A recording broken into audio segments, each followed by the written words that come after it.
Sudah? Bismillahirrahmanirrahim. Assalamualaikum warahmatullahi wabarakatuh. Innal hamdalillah nahmaduhu wa nasta'inuhu wa nastaghfiruh wa na'udzu billahi min shururi anfusina wa min sayyiati a'malina. May yahdihillahu fala mudilla lahu wa may yudlil fala hadiya lahu.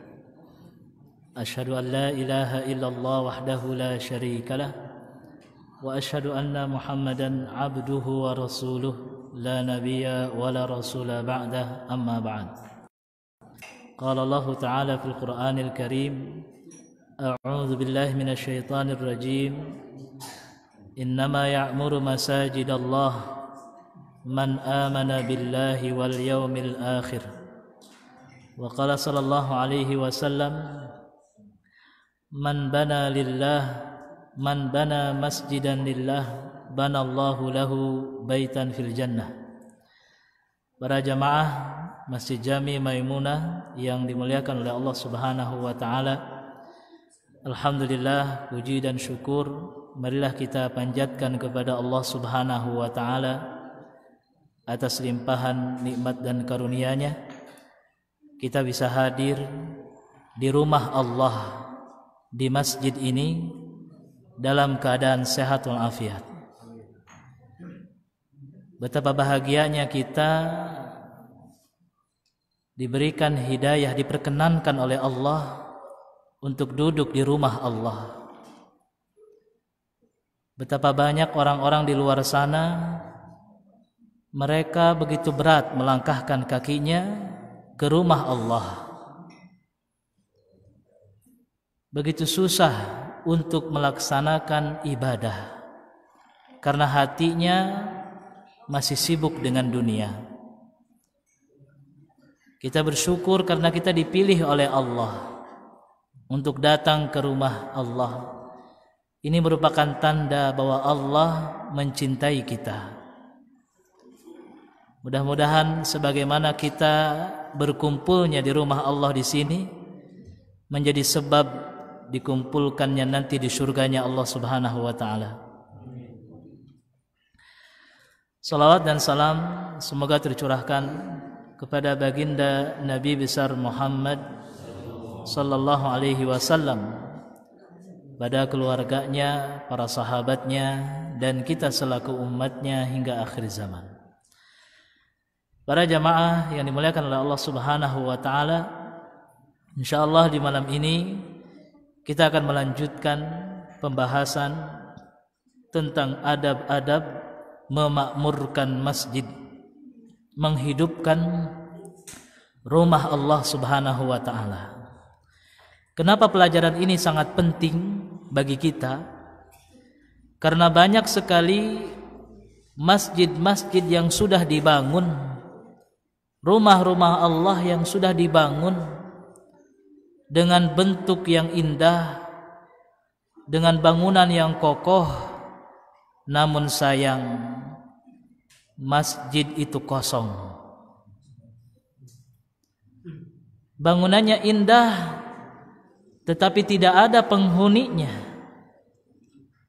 Setiap adzan 5 waktu salat yang hadir hanya hitungan jari.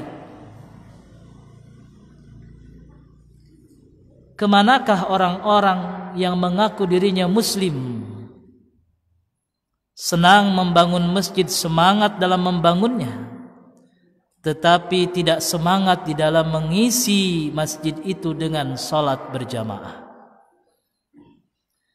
Padahal masjid itu bagaikan jantung di dalam masyarakat muslim. Masjid itu hidup, berarti kampung tersebut hidup. Masjidnya mati, tidak ada kegiatan, maka kampungnya pun tidak ada kehidupan. Rasulullah sallallahu alaihi wasallam ketika berhijrah dari kota Mekah ke kota Madinah, kebijakan pertama yang diambil oleh Nabi bukan membangun rumah pribadi,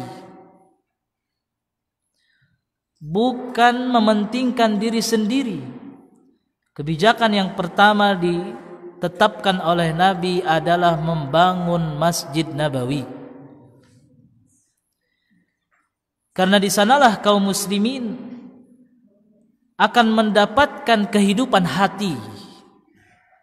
Di sanalah kaum muslimin akan mendapatkan kekuatan batin. Di sanalah kaum muslimin akan merasakan kedekatan dengan Allah Subhanahu wa taala, karena masjid adalah rumah Allah. Berarti kalau kita ingin dekat dengan Allah, banyak-banyaklah mengunjungi rumah Allah. Jangan kalah sama rumah pacar, Pak. Kita waktu masih muda kangen, apalagi kalau malam minggu. Sekarang malam minggu ya. Waktunya apa tuh? Apel, Pak ya. Waktunya apel, waktunya ini. Pengen ketemu sang kekasih. Tetapi Allah dilupakan. Tidak adakah kerinduan yang besar dalam hati kita untuk selalu mengunjungi rumahnya? Sebagaimana kita senantiasa mendatangi tempat pekerjaan, kantor, bolak-balik hilir mudik setiap hari ke sana, tetapi rumah Allah dilewati begitu saja, tanpa sedikit pun terketuk. Maka di antara ciri masyarakat muslim adanya masjid. Rasulullah sallallahu alaihi wasallam sebelum melakukan peperangan atau mengetahui wilayah, apakah wilayah itu muslim atau tidak, menunggu waktu subuh, apakah ada azan subuh atau tidak. Kalau ada azan subuh berarti di situ ada masjid. Maka Nabi pun tidak memerangi kampung tersebut karena di kampung itu sudah muslim. Tapi kalau tidak ada azan, maka itu berarti kampung non muslim. Ya. Maka dari itu di dalam Al-Quran dijelaskan bahwa orang yang memakmurkan masjid adalah orang yang beriman. Innama ya'muru masajidallah man amana billahi wal yaumil akhir. Sesungguhnya orang-orang yang memakmurkan masjid adalah orang yang beriman kepada Allah dan orang yang beriman kepada hari kiamat. Sungguh menyedihkan tatkala kita mengaku muslim, mengaku mukmin, tapi ternyata masjid di kampung kita kosong. Lebih senang di rumah daripada di rumah Allah Subhanahu wa taala. Maka dari itu, apa saja kewajiban kita terhadap masjid? Apa yang harus kita lakukan di dalam mengisi rumah Allah Subhanahu wa taala? Maka ini akan kita bahas di dalam waktu yang singkat ini. Para jemaah yang dimuliakan oleh Allah Subhanahu wa taala, yang pertama adalah fardhiyatul jamaah wa ajrus sa'yi ilal masjid. Memakmurkan masjid adalah dengan salat berjamaah. Agama Islam agama yang menekankan pentingnya berjamaah, pentingnya untuk bersama dengan kaum muslimin. Sehingga Rasulullah sallallahu alaihi wasallam menekankan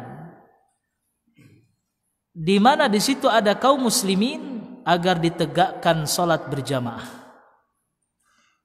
Jika tidak ditegakkan salat berjamaah di masjid, maka dikhawatirkan kampung tersebut akan lebih banyak kemunkarannya dibandingkan dengan kebaikannya.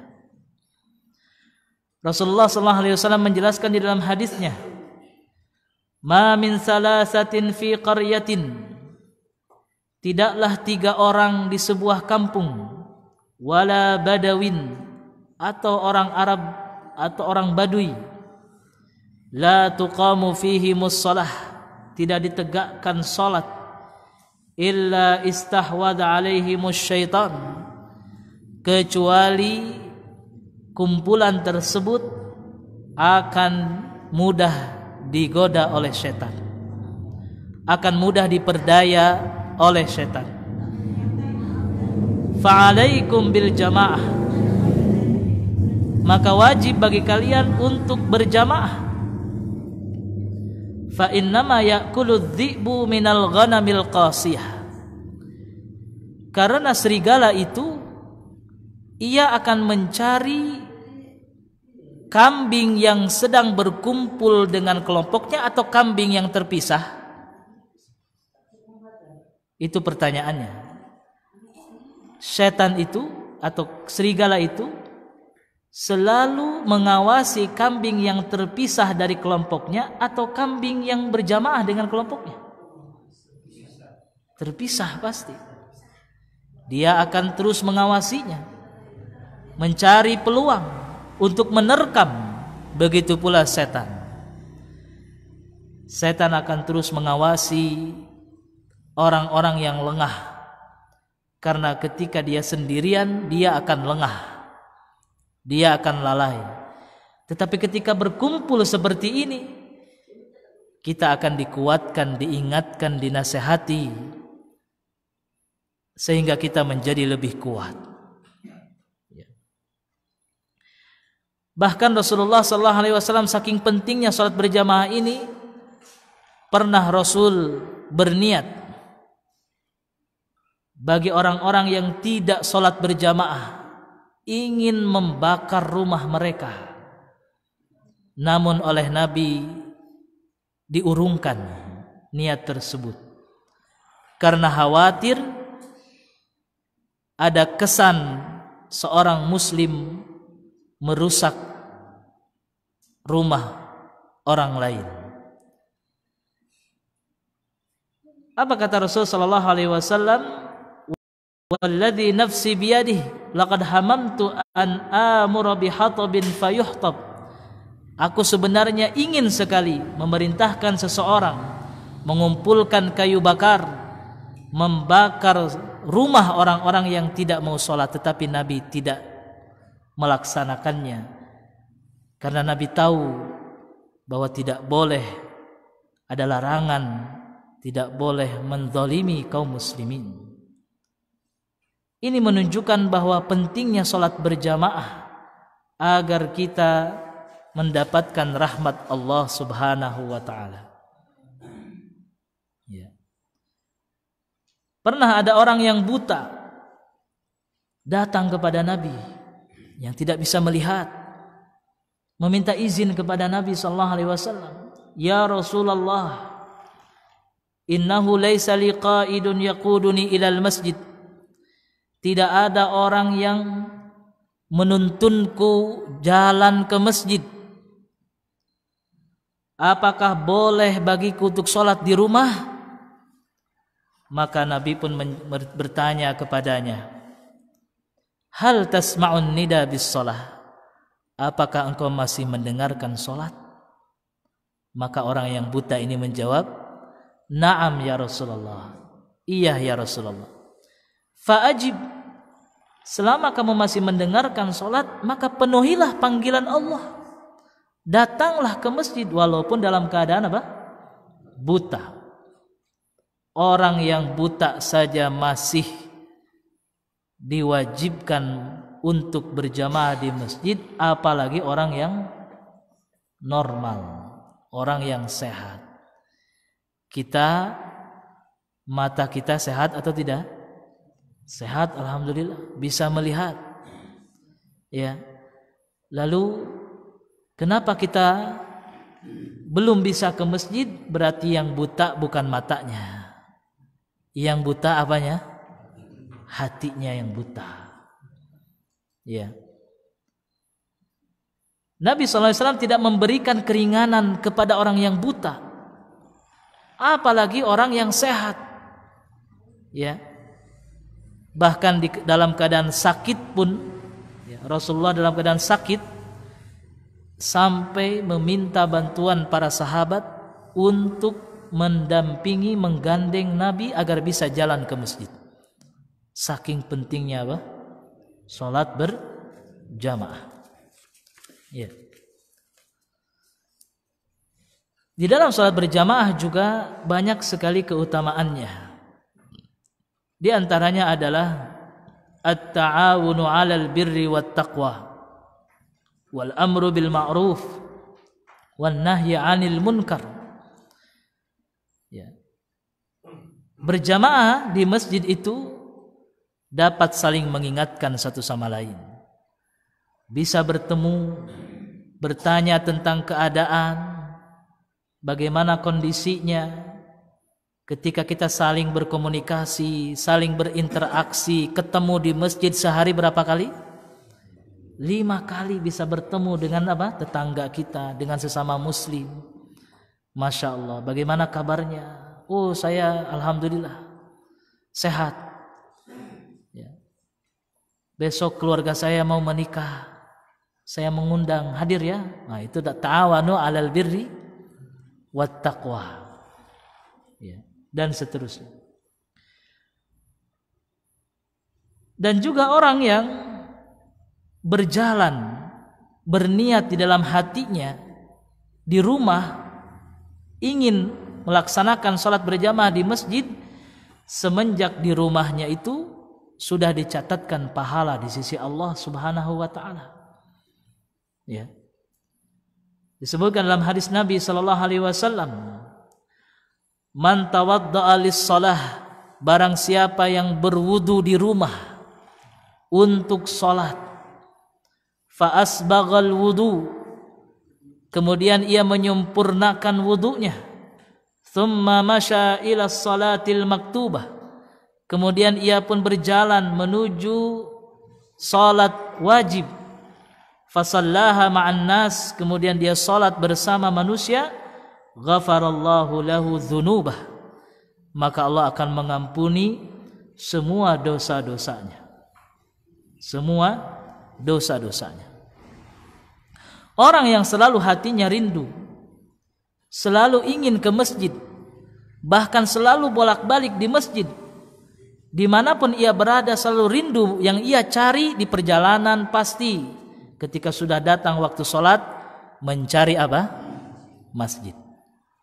Ketika pekerjaan di waktu pagi jam 10, jam 11, ia melihat jam, oh ternyata belum zuhur. Kapan ingin segera untuk salat? Maka orang yang seperti ini, kata Nabi sallallahu alaihi wasallam, termasuk sab'atun yudhilluhumullahu fi dhillih yauma la dhilla illa dhilluh, akan digolongkan bersama 7 golongan yang akan mendapatkan naungan arasy Allah Subhanahu wa taala. Teduh, tidak terasa panas di padang mahsyar, di mana semua manusia dalam keadaan telanjang, panas di bawah terik matahari, tidak ada awan, tidak ada apa tuh yang di depan masjid itu? Teras, apa namanya? Kanopi. Ya. Tidak ada payung. Jarak antara kepala kita dengan matahari sejarak apa? 1 tumbak. Tetapi hanya orang yang memakmurkan atau rindu kepada masjidlah mendapatkan naungan Allah Subhanahu wa taala, di mana qalbuhu mu'allaqun bil masajid, hatinya selalu terpaut kepada masjid. Idza kharaja minhu hatta ya'uda ilaih, tatkala ia kembali keluar dari rumah menuju ke masjid. Ya. Kemudian bagi orang yang berjalan menuju masjid di waktu subuh akan mendapatkan cahaya yang sempurna di sisi Allah Subhanahu wa taala. Kata Nabi sallallahu alaihi wasallam, Basyiril masya'ina fil dhalam bin nurit tam yaumal qiyamah. Berikan kabar gembira kepada orang-orang yang berjalan, bangun subuh, keluar dari rumahnya, berwudu, berjalan masih gelap, dengan cahaya yang sempurna pada hari kiamat. Bukan hanya di hari kiamat, di alam kubur akan muncul, akan nampak cahaya menerangi kuburan kita. Bahkan kata Nabi sallallahu alaihi wasallam dalam hadis yang diriwayatkan oleh Imam Bukhari dan juga Imam Muslim, orang yang paling banyak pahalanya adalah orang yang paling jauh rumahnya dari masjid. A'dhamun nasi ajran, orang yang paling besar pahalanya fis shalah, di dalam salat, ab'aduhum fa ab'aduhum mamsha, yaitu orang yang paling jauh jaraknya ke masjid. Di sini Pak, jamaah yang paling jauh ke Maimunah ini siapa? Pak Mumuh? Pak Hasan? Masya Allah. Berapa langkahnya? Pernah ngitung Pak? Ya. Yang paling dekat siapa? Haji Deden ya. Yang paling dekat. Iya. Terkadang Pak ada istilah begini Pak, saya pengen pindah rumahnya, pengen deket masjid. Supaya apa? Supaya bisa sholat. Padahal justru yang jauh itu pahalanya lebih besar daripada yang dekat. Tapi jangan disalahpahami. Ya udahlah, cek Haji Deden teh isukan arek ngabangun imah di tempat nu jauh supaya menang naon pahala besar. Yang sudah dekat alhamdulillah mudah untuk ke masjid. Yang jauh jangan merasa minder, karena semakin jauh pahalanya semakin besar, ya, semakin besar. Belum lagi kalau salatnya berjamaah, pahalanya 27 derajat. Dalam riwayat yang lain 25 derajat, ya. Kemudian dijelaskan juga di sini, ya, man sami'an nida, barang siapa yang mendengarkan azan, falam yajib, maka ia tidak memenuhi panggilan tersebut, tidak datang ke masjid, tidak ada uzur, tidak ada halangan, tidak ada hujan, jalannya tidak becek, bisa dilewati, tidak ada hewan buas, fala sholata lahu, maka tidak ada salat, tidak ada pahala salat baginya. Illa min udhrin, kecuali kalau ada uzur, ya, kecuali kalau ada uzur, ya.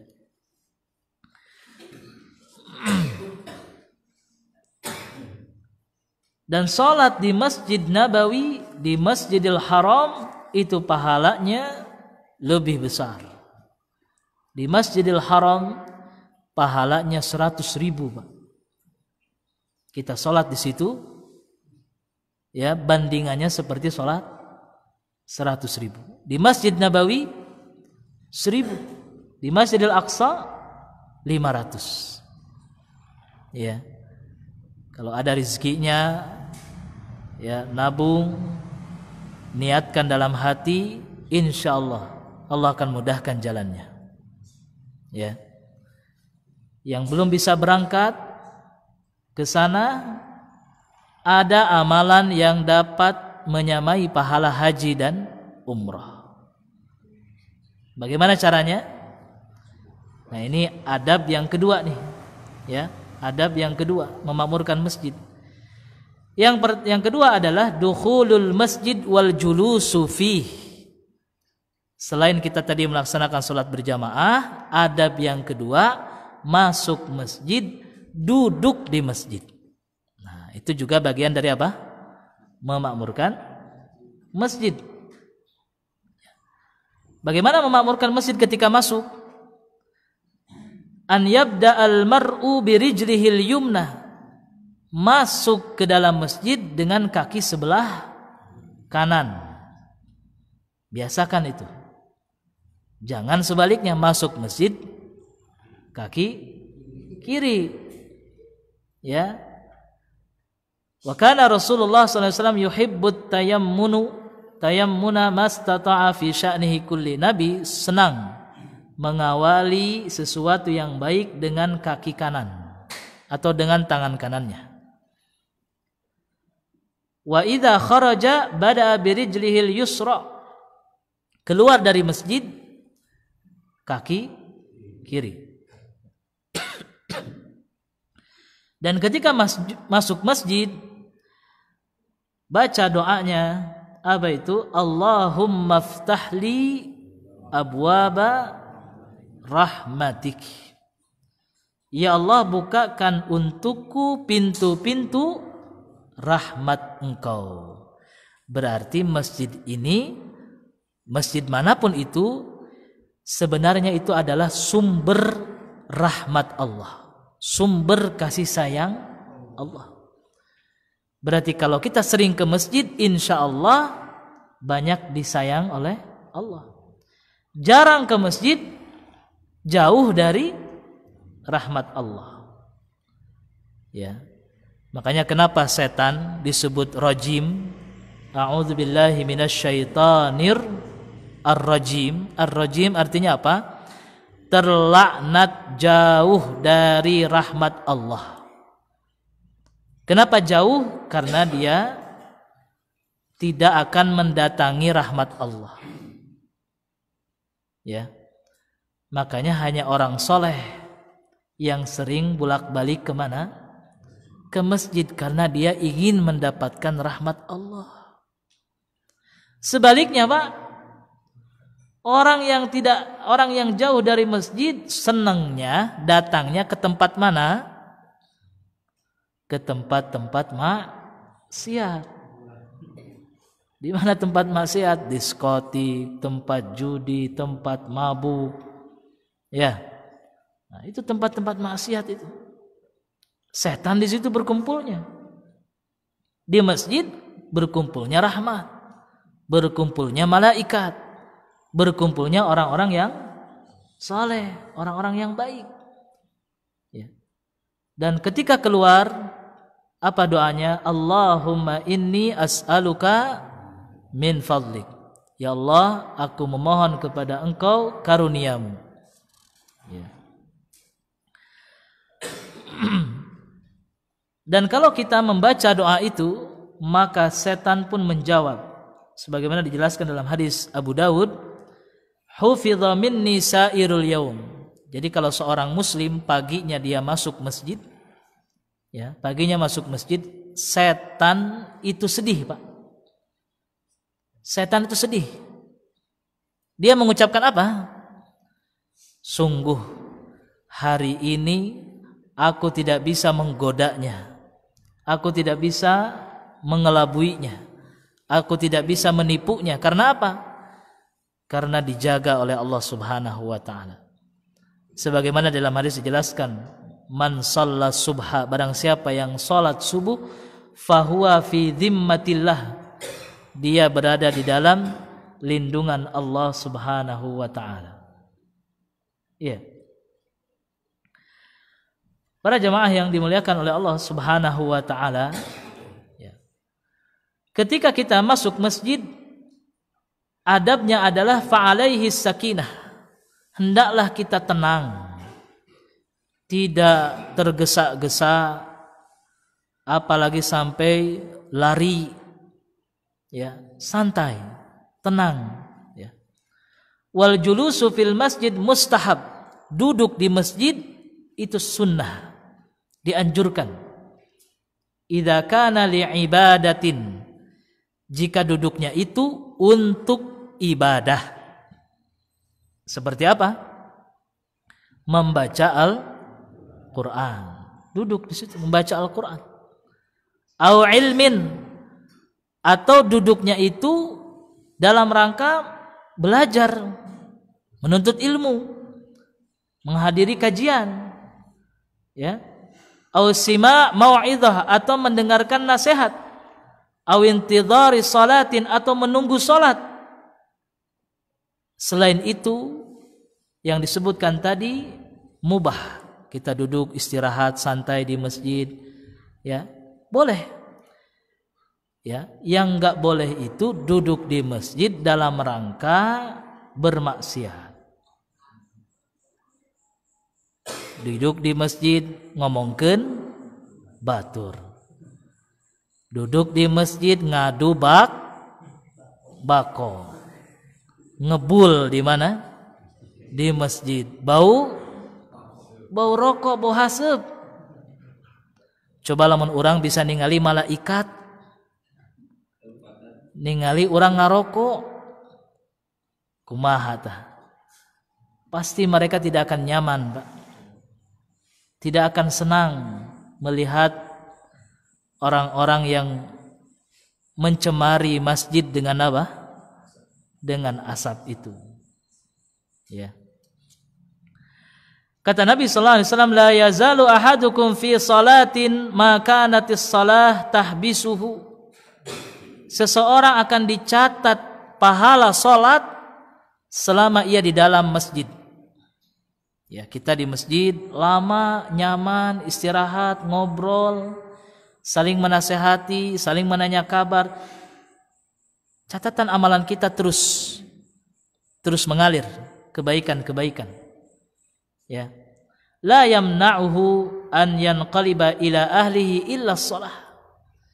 Tidak ada yang menghalanginya untuk kembali kepada keluarganya kecuali salat.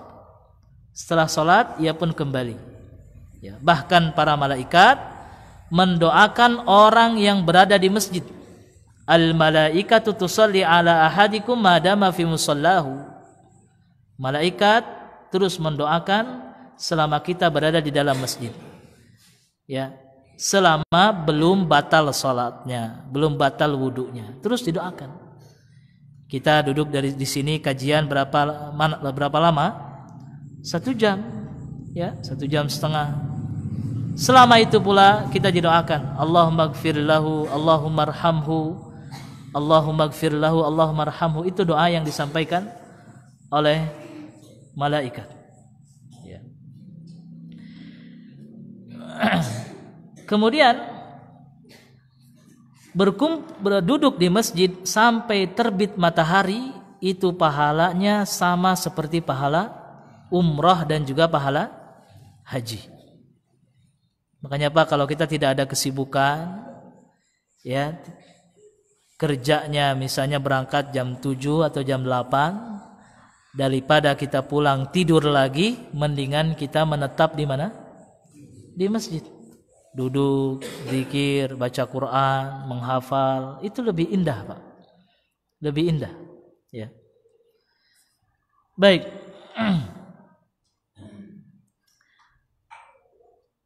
Al-Imam Al-Ghazali menjelaskan di antara faidah kita duduk di masjid. Ya. Yang pertama, karena kita mengunjungi Allah. Berkunjung ke rumah Allah. Ya. Yang kedua, kita mendapatkan pahala dengan menunggu sholat. Nah, seperti sekarang ini kita sedang menunggu sholat, itu dapat pahala.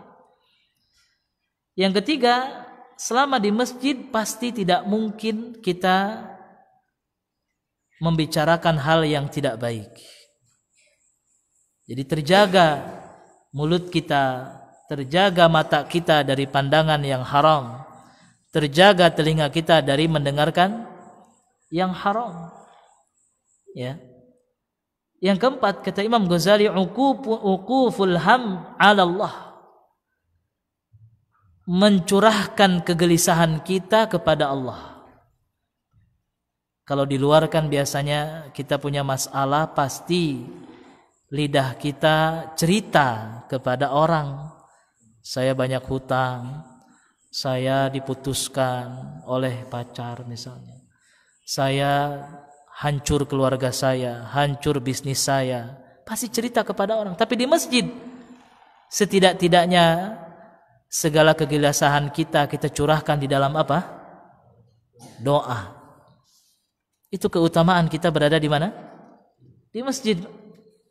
Ya. Kemudian yang kelima, at-tajarrud li dzikrillah. Kita bisa mengingat Allah di mana di luar mungkin susah.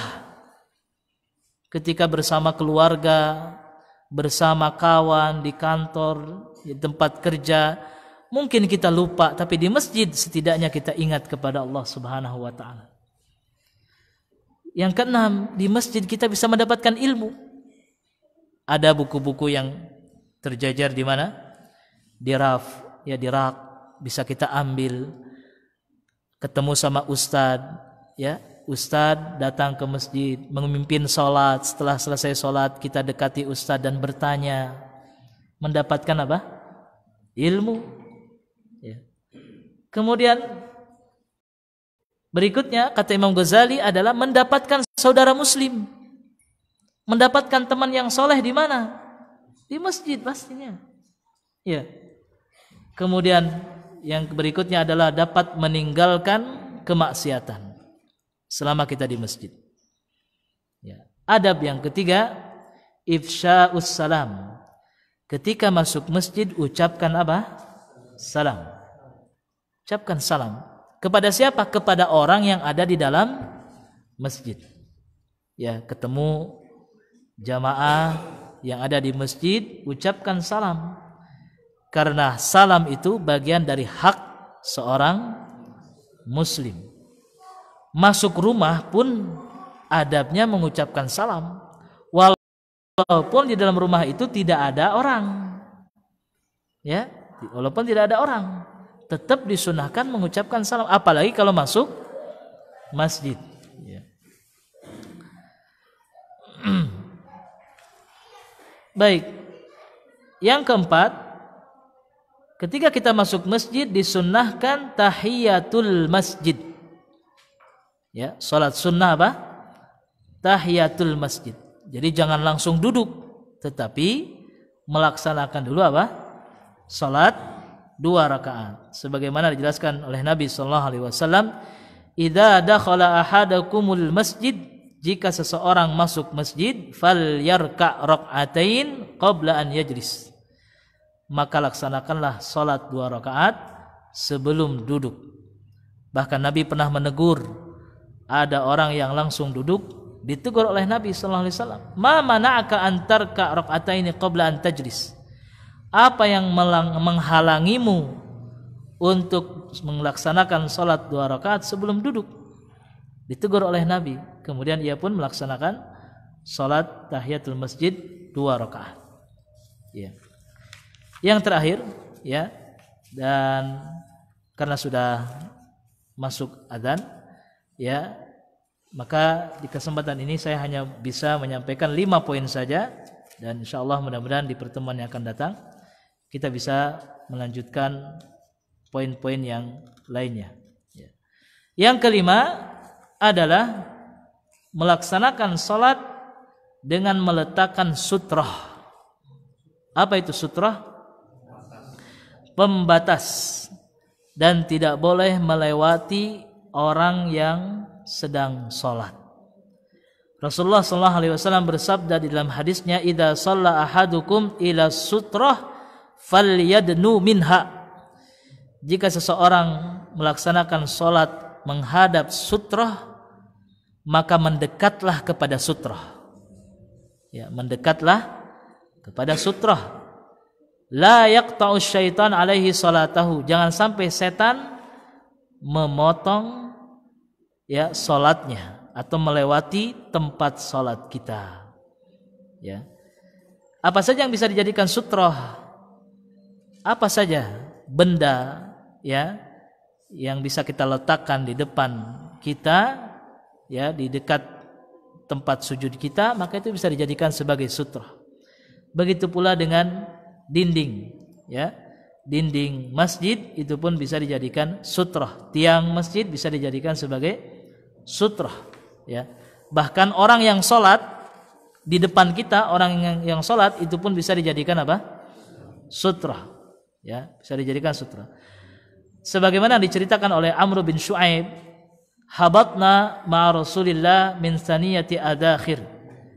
Kami mampir di saniyati adakhir, fahadaratis salah. Kemudian datang salat, fa shalla ila jidar. Maka Nabi pun salat menghadap apa? Jidar. Apa itu jidar? Dinding. Fattakhadahu qiblah.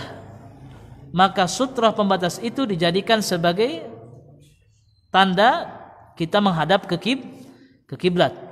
Wa nahnu khalfahu, dan kami di belakangnya. Fajaat bahimah tamurru baina yadayhi fama zala yudari'uha hatta lasiqa batnuhu bil jidar wa marrat mi waraihi. Supaya jangan sampai ada orang yang lewat lalu lalang di depan kita. Bahkan dalam sebuah hadis dikatakan kalau ada orang yang lewat di depan kita, maka doronglah ia, berikan isyarat jangan melewati apa? Tempat salat kita. Ya. Karena waktu yang membatasi kita, dan barangkali hanya itu yang bisa saya sampaikan, dan mohon maaf apabila ada kekurangan. Kebaikannya datang dari sisi Allah Subhanahu wa taala. Semoga bisa diambil manfaat. Sebelum saya akhiri, barangkali ada yang mau bertanya atau menyampaikan, dipersilahkan. Alhamdulillah semua. Ayah, fadhil.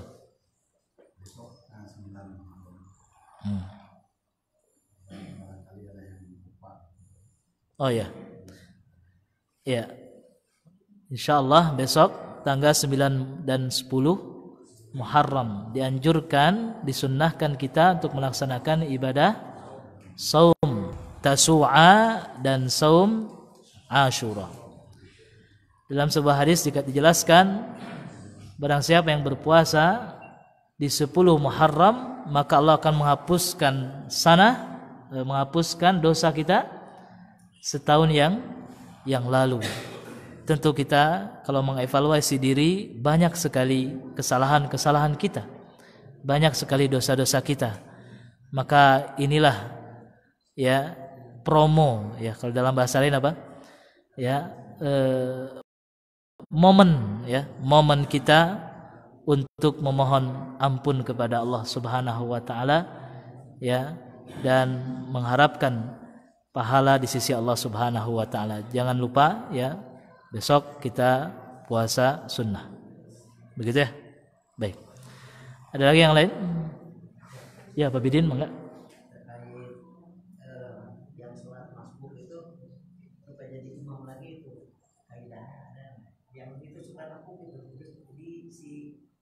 jadi suara kayak imam gitu. Iya.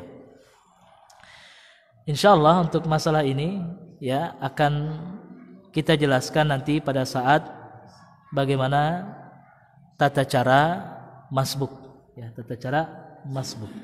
Tunggu tanggal mainnya nanti. Ya, insyaallah. Ya, bertahap ya. Kita masih menjelaskan tentang masuk masjid ya. Masuk masjid nanti insyaallah akan sampai kepada poin ini insyaallah. Ada lagi yang lain? Cukup Pak ya, kita akhiri. Oh silakan Pak. Dari konten kita ke masjid untuk mencinta Allah kan. Saya mau tanya masalah firman Allah atau ayat 24 ya. Yang jika bapak-bapakmu, anak-anakmu, saudara-saudaramu, istri-istrimu, keluargamu, harta kekayaan yang kamu usahakan, pekerjaan yang kamu perhatikan kemudiannya, dan rumah-rumah tempat tinggal yang kamu sukai dan cintai daripada Allah dan Rasulnya serta berjihad dengannya, maka tunggulah sampai Allah memberikan keputusan, dan Allah tidak memberi petunjuk kepada orang fasik. Ini maksud ayat ini, memberikan keputusannya apa? Ya, tentu ini harus melihat tafsirnya ya, tafsir penjelasan para ulama tentang yang dimaksud dengan keputusan yang akan Allah berikan kepada orang yang mengutamakan harta, mengutamakan dunia daripada memenuhi panggilan Allah Subhanahu wa taala. Ayat ini merupakan sindiran bagi orang-orang munafik di mana saat itu Allah Subhanahu wa taala mewajibkan jihad, berperang, saatnya untuk berperang.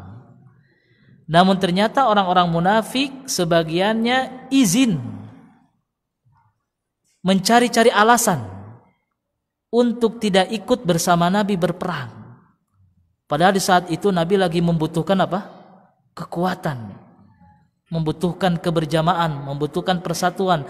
Tetapi orang-orang munafik ini mencari-cari alasan, datang kepada Nabi menyampaikan alasan mereka tidak bisa ikut berperang. Disindir oleh Nabi. Sebenarnya inti alasan mereka tidak ikut berperang karena tadi lebih cinta kepada keluarga, lebih cinta kepada anak, lebih cinta kepada harta, lebih cinta kepada usaha mereka. Karena memang betul diceritakan di dalam riwayat itu, di saat itu masa panen kurma. Masa apa? Panen kurma. Sehingga orang-orang munafik ini yang memang cinta mereka kepada dunia lebih besar, berat untuk meninggalkan momen apa? Memanen kurma. Sehingga Allah mengancam mereka. Allah akan memberikan keputusan bagi mereka. Apa di antara keputusan itu? Yang pertama, ketika mereka masih hidup, Allah akan mengunci hati mereka. Sebagaimana dijelaskan Al-Quran, fi qulubihim marad fazadahumullahu marad. Di dalam hati mereka karena lebih mencintai dunia daripada panggilan Allah, Allah tambahkan penyakitnya. Semakin terhalang, semakin terhijab, semakin jauh dari hidayah, tidak bisa untuk memenuhi panggilan Allah, semakin susah. Sehingga ciri orang munafik salatnya itu belang bentong. Hanya yang paling berat salat bagi orang munafik adalah salat subuh dan salat isya. Itu yang paling berat, Pak. Kenapa zuhur mereka salat? Karena zuhur terlihat oleh kaum muslimin, tapi kalau malam itu tidak terlihat. Jadi mereka sengaja tidak hadir karena salat zuhur itu terlihat sehingga mereka ingin dilihat. Jadi salatnya riya, bukan karena Allah Subhanahu wa taala. Itu yang pertama, hatinya apa? Dikunci. Ya, dikunci. Kedua, ya.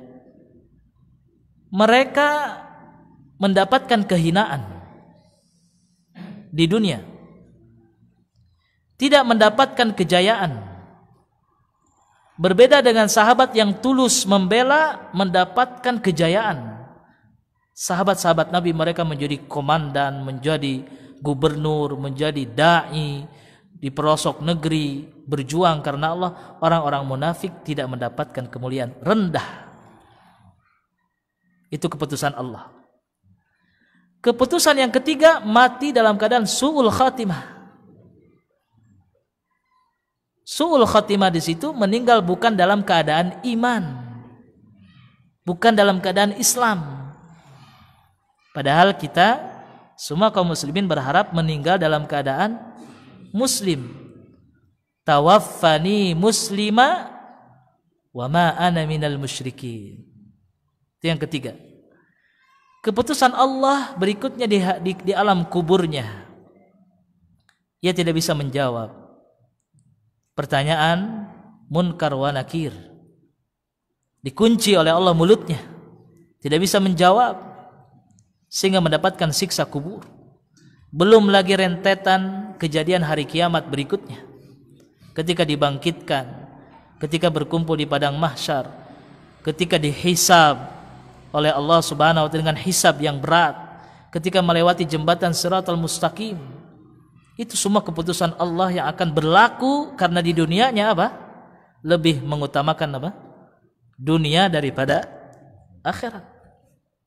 Di neraka tempatnya yang paling dalam. Innal munafiqina fid darkil asfali minan nar. Jadi ayat ini sindiran untuk orang-orang munafik, juga orang-orang kafir yang mereka enggan masuk Islam karena lebih mengutamakan apa? Dunia. Kalau saya masuk Islam, ntar dagangan saya nggak laku. Gitu. Duh, kalau saya masuk Islam, nanti keluarga saya benci sama saya. Duh, saya nanti takut ditinggalkan sama keluarga saya. Nah itu. Masih banyak mikir, masih banyak pertimbangan. Sehingga lebih mencintai dunia daripada untuk menjemput hidayah Allah Subhanahu wa taala. Maka orang yang masuk Islam itu berat, betul ujiannya berat. Apalagi di awal-awal masuk Islam. Sangat berat. Jelas Pak ya? Baik. Saya kira cukup ya. Kita tutup dengan doa kifaratil majlis. Subhanakallahumma wa bihamdika asyhadu an la ilaha illa anta astaghfiruka wa atubu ilaik. Assalamualaikum warahmatullahi wabarakatuh.